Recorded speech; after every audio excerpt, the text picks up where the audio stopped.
And my first guest is Anthony Edwards Jr. He is the CEO of Eat Okra Inc.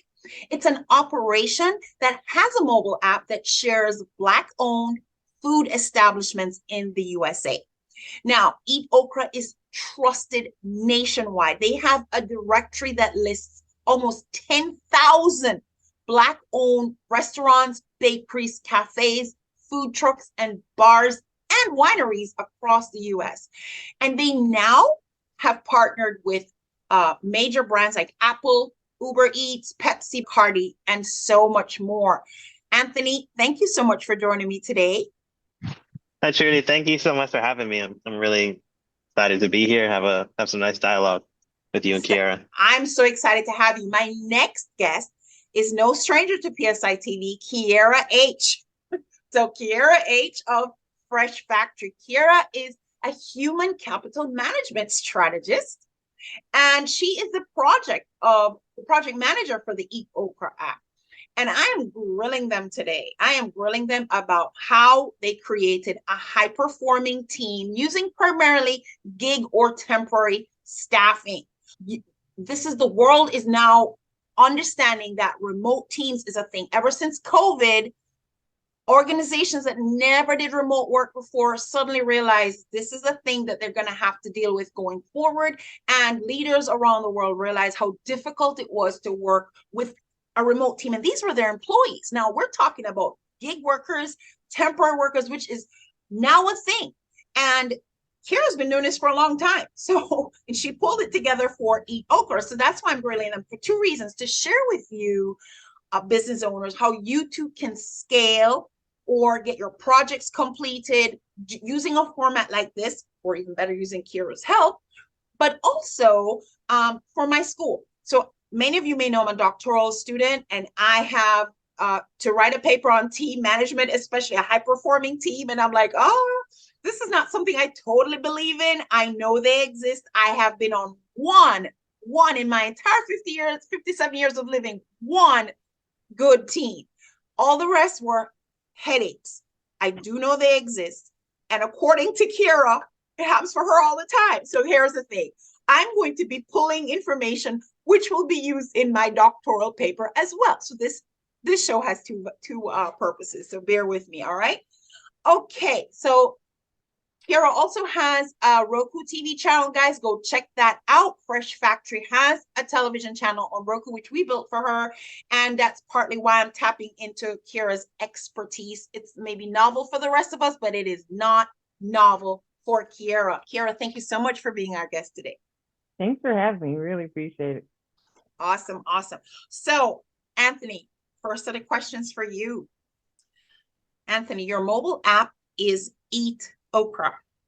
Now, I happened to download that app this morning. I was actually pleasantly surprised because I'm in Tampa, Florida, and I found restaurants in Tampa, Florida that I was totally unaware of that existed, right?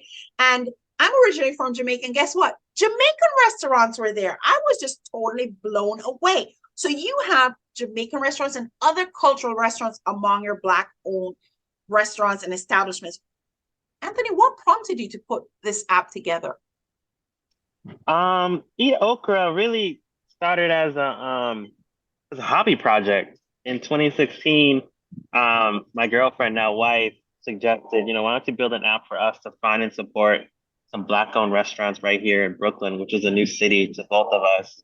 Though she's from the Bronx, Brooklyn is quite a journey if you're taking the train. So they don't go there too much back and forth. Anyways, it was a new city to us, so we really wanted to, know where the best restaurants were, where the best Black-owned spots. And so we started putting together this directory, and, what do you know, like once we put it out in the world, like other people could use it as well and really found value in.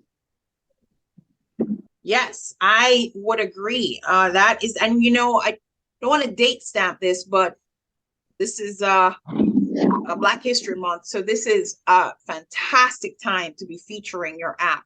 I just don't want to date stamp this, but I think it's really important to recognize that at a time like this, when, Black-owned establishments have been undervalued, underrated, underexposed, that you are providing this very valuable service. So kudos off to you guys. So now the next thing is that I want to ask you, Anthony, is I've personally built mobile apps, and it's a very tech-rich field. It requires multiple skills to pull it together. And you have a beautiful and functional app.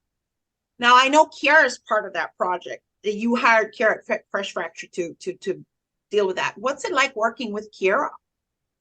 Kiara and I go back to the military. So You always tell this story.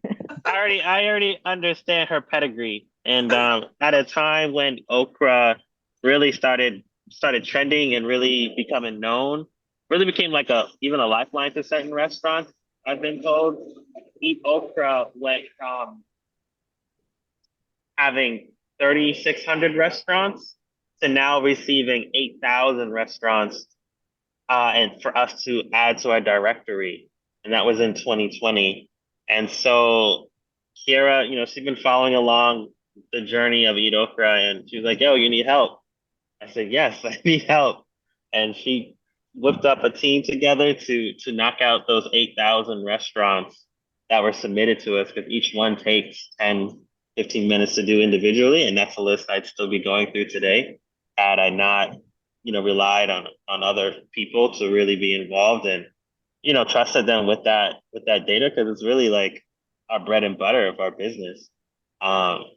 So, Kiara came in there, we worked it out. I taught her everything. She taught herself how to use the system and started training people, and it's been amazing ever since. Okay, well, all right. So Kiara, over to you, darling. Now, you're the project manager of this mobile app. How did you accomplish a result of pulling this amazing app together, as Anthony just said, the bread and butter of his business, when you yourself, to my knowledge, cannot build a mobile app?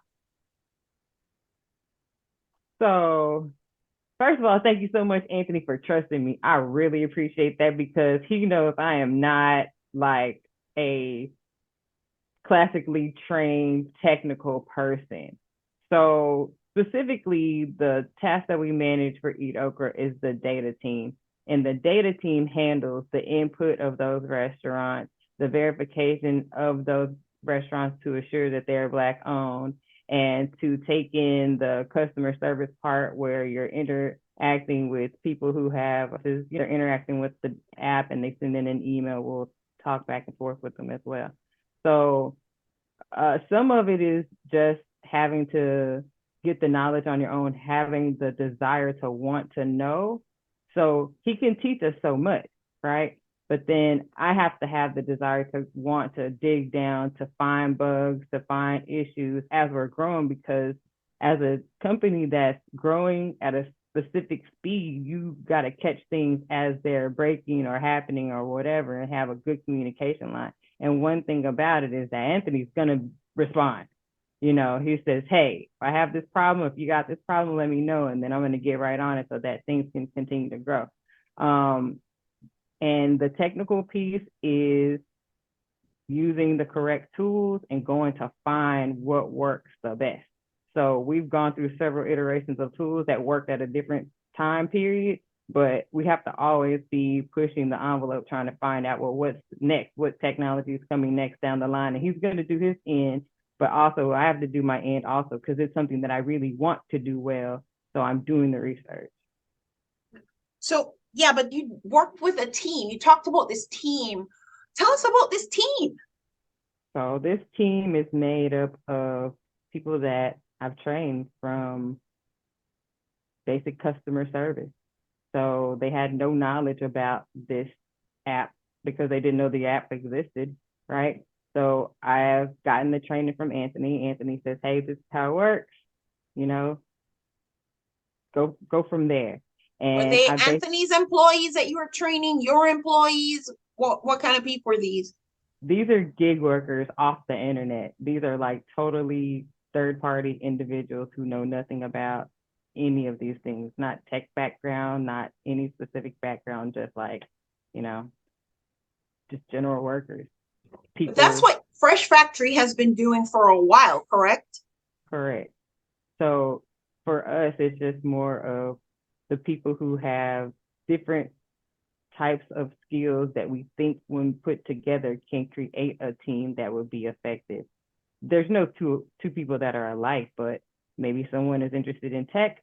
Maybe somebody has offered a virtual assistant for their individual skills. Maybe someone just says, I follow directions really well. Maybe someone does data entry really well. And I just put those things together to create a team that can take care of all the needs together. Like, that's the thing about it. It's a dance to try to fit all of the things that you need together in one and make them work and communicate and sing together. Yeah, Well, I think this is a question for both of you, because honestly, Anthony, for most projects, project managers are notorious, not necessarily to deliver on time, deliver within budget. Tell us about that whole project and how it came together, and working with gig workers. These are not your employees, and you don't have direct control. They're free to do. Gig workers have different responsibilities than employees. Tell us how this all comes together, because in my mind, this doesn't work. In my mind, I don't see it. I'm struggling to see it. I know it theoretically exists, but tell me, this is the practical, this is the real deal. Tell me the honest truth. Yeah, I mean, it's almost no different than, having an enterprise company and not knowing every employee at your company. You kind of have to delegate and hold, your leadership in, you know, responsibility, hold their feet to the fire. They've got to be responsible. They've got to report. So we don't do things that are too differently than, what a standard enterprise company would do. We make sure that there's processes in place. We know who is logging in, who's entering what data, so we can always go back and track against a certain employee or one of the gig workers. Even on Kiera's team, there's a leadership structure within their team. So, Kiera's at the top, but she has people that are in charge of QA, and then have a couple, and then are checking the other folks' work too. So there's different processes and steps in place. And Kiera, when we think about leadership, Kiera's is doing that work that we've learned from our military skills of really just how to work with different people, how to work with different skill sets, how to work with different characteristics that are better for different situations. And so, a combination of all those things, we've been able to, make it work for us, make this structure of how we work together and how she works within her team work for us. So what I'm hearing is there is structure, there's accountability, there's feedback, there are checks and balances. In other words, it's not necessarily a high trust factor as it is. There is trust, but there is like trust and verify, trust but verify kind of a thing. For sure. This is something that we've had to build in along the way, because as we mentioned, this didn't exist at first. So a company has to be open enough to be able to take these suggestions on if you want a high performance, the performance is based on a metric. What does performance mean? It means a number. It means a something that you have to measure by. Right. So in this case, if he's saying we need X amount of data into our system, then that means you have the number that you're measuring, but how quickly, right? Okay, so now we have to figure out how to count it. So we're going back every time to add in different measures that are required in order to quantify this high production. So all of these steps are being put in place, but the company who's taking on this, who says that that's what they want, have to be open to be able to either make their environment conducive for this type of team, or they're not going to be able to have it. Because if you're saying, I'm not willing to make any changes in how I do my business, if I only want to deal with people the way I've dealt with employees all this time, which means everybody's getting paid a flat fee for this period of time, and I don't have a clue about what they're doing, then you're not going to get the outcome that he's gotten. He's been very open to making changes. Okay, you need me to figure out how to count this, or how to see who's logged in, or to create I call it a ripcord that says, if something doesn't go right and there needs to be a quick turnaround for a particular person, or if they're not a good match or whatever, so that they can't make any negative impact, he's willing to make those changes. So it's like, it's more than just creating a team that is able to communicate together. Yes, I make processes. I put the correct people in place. I explain to them how to work with each other, explain to them what is needed, but the company has to be able to give their part, which means if they have to build something, if they have to put something in place, you have to be willing to make the changes also. That's why startups it's a good example in a startup, because a startup is already making changes. So making one change to better create an environment where a gig worker is going to be able to do their best is not a big deal. It's more of a big deal for a big, large corporation that's been around for a long time, because it's harder for them to make these changes because they're already used to a specific pattern. You mentioned something, Kiera, about you had different people on the team. Obviously, they're not employees, so they're working at different hours. They're getting different pay structures. That must have been a challenge to pull together all these different people from different places and different cultures, in different time zones and different skill sets. I mean, and Anthony, if I understand, you have a successful app, so something went right somewhere. This is just so amazing. So I'm going to wrap up with this. Anthony, do you have anything else you'd like to share? Just that, it's really goes back to like the basics of just making sure that you set clear expectations, that you're setting and iterating on the goals and how you get to those, like complete those goals, and you've got your KPIs, and reviewing, and iterating. So at the end of the day, it really goes back to like, those few key things that everybody should keep in mind when building or when working together. And then, on her side, it's really doing the same, taking the education and matriculating it down and setting up people in the right places, and just having her own processes within her organization. I want to say to the listeners, Eat Okra is a mobile app. I totally encourage you to download it. And guess what? You don't have to be an African American to use it. If you like food with flavor from different cultures, you might be pleasantly surprised to find what's right around your neighborhood that you may not have even known about, because there's some good food out there. And then, Kiera, is there anything that you would like to share before we wrap up? I guess my message is to you, Miss Trudy. The whole thing is that every company is going to want something different, but they all want to succeed.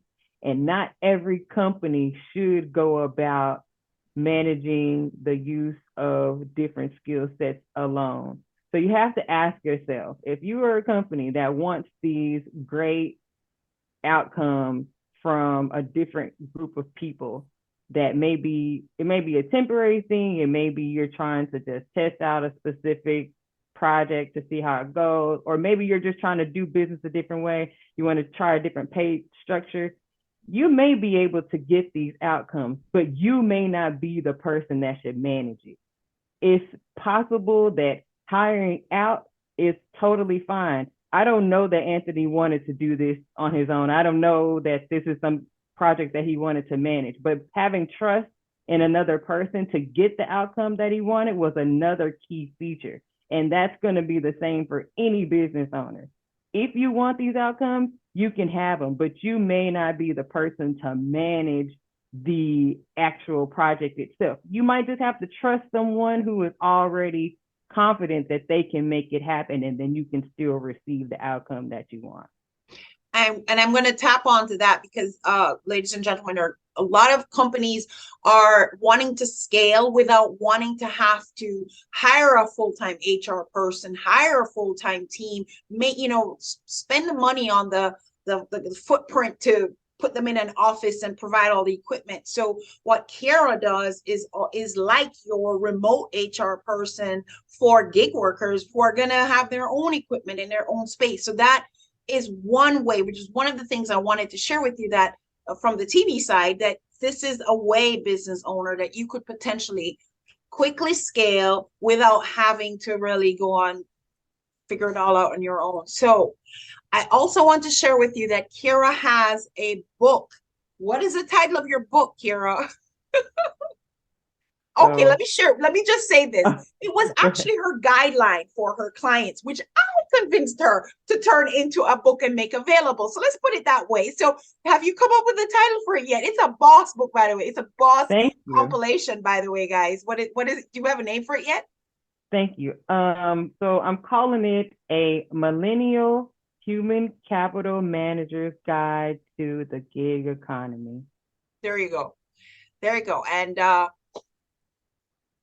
if she makes it available very shortly, there will be a link in the credits for you. So, Anthony, I just want to say thank you so much for being my guest today, guys. Eat Okra Inc. is a website, and Eat Okra is the mobile app that you can download, which I have, which I am absolutely going to be visiting some restaurants I was not aware of right here in my Tampa neighborhood. And Kiara of Fresh Factory, again, if you're looking to scale or you need a project done and you need a team and you're not really ready to go take on the burden of managing that or figuring it all out, and there you go. Because guess what? Even if you were to go to like a Fiverr or an Upwork or somewhere like that, vetting those people, selecting them, Kiara's already figured all that out for you. All right. Thank you guys so much for being on today. I totally appreciate it, guys. The gig economy is here to stay. And like Anthony, you can scale up, get your projects done. And then we have people like Kiara who are ready to help you do it just like that. Thank you so much. Thank you so much for having us. Yeah.